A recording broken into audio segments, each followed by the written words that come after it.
So I'm here with Pindari and Jeanne, who are just off in the background.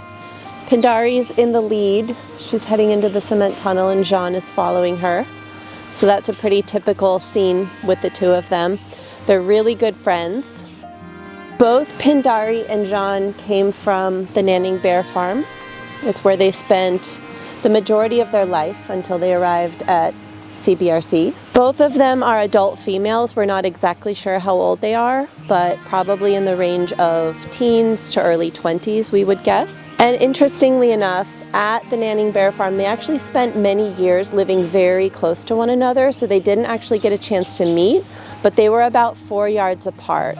And so they were really, really close to each other. And we had no idea that they were going to become such good friends once they got to CBRC. But we had them in dens next to each other, and it was basically love at first sight. We couldn't get them away from one another. They were playing through the bars, trying to touch each other, really trying to get into contact with one another. And that's always a sign that bears really want to meet one another.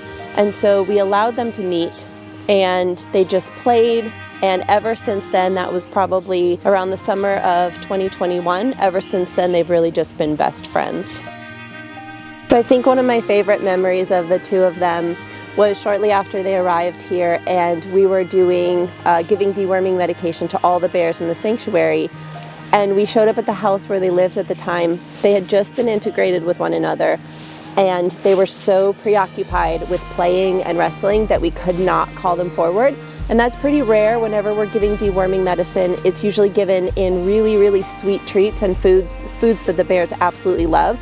So the fact that they actually preferred to play over coming forward to get their meds was really significant. I think it really shows just how strong their friendship is and just how much they really like one another. They still make their way around the whole enclosure, but their favorite spot right now is under that big cement platform. So there's a little area underneath the bottom level where they've built a couple of nests, and they pretty much spend all day there now, apart from a little bit of foraging in the morning.